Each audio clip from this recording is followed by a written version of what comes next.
I don't know about you, but I went into business because I wanted to make a difference in the world. I wanted to change the things in my world that were hurting other people. I wanted to make life easier.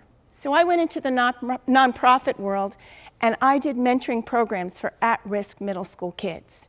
And let me tell you, it was tough work. I trained hundreds of volunteers how to be mentors, and then we worked with kids intensively for a year at a time. We changed lives. It was fabulous. But I've also learned, because I was running a nonprofit, that companies that don't do the work that I was doing can still make a difference through philanthropy by supporting the good works in our community. All of you went into business because you wanted to make something happen in the world. And you can do that with your products, your services. But the other angle is using some of your profit to give back to the world that is giving you so much, that is making your business profitable. Most businesses, if they give between 1% and 2% of their profits to charity. It's not very much money. I had the privilege of working for a small contracting company that actually gave 4%. And on top of giving that 4%, they let the employees give it all away. And I got to be the executive director of their foundation. Now, my giving teams were fabulous. They would look at grants and they would give either exactly what they asked, or if they thought they asked for too much, they'd give them exactly half of what they asked for. But they never gave what any of these nonprofits really needed, even when they had the money, because they thought they could just give 1,000 here, 2,500 there.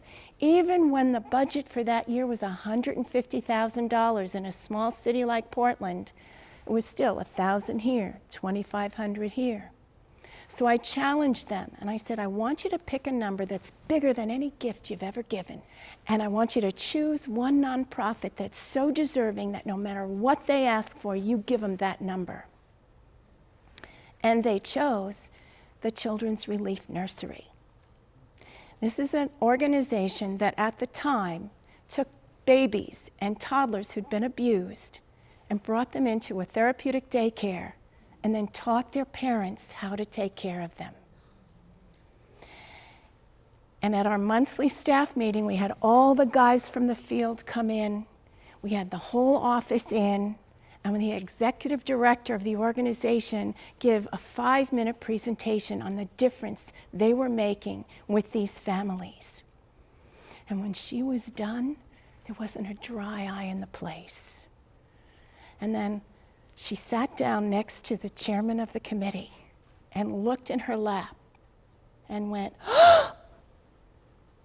Because they had asked for $3,000, because that's what they thought they could get. And our committee gave them 10. And I have to tell you, something changed in our office after that day. Everybody went to work with a little bump in their step. And it was because they knew that every dollar we were making for the company, a good percentage of it was going back into our community. And I found that people were happier knowing that our company and our employees were making a difference in the community. And I can show you how to change your corporate giving so that your community appreciates what you do, your employees appreciate what you do, and you will leave a legacy beyond any you ever thought you could.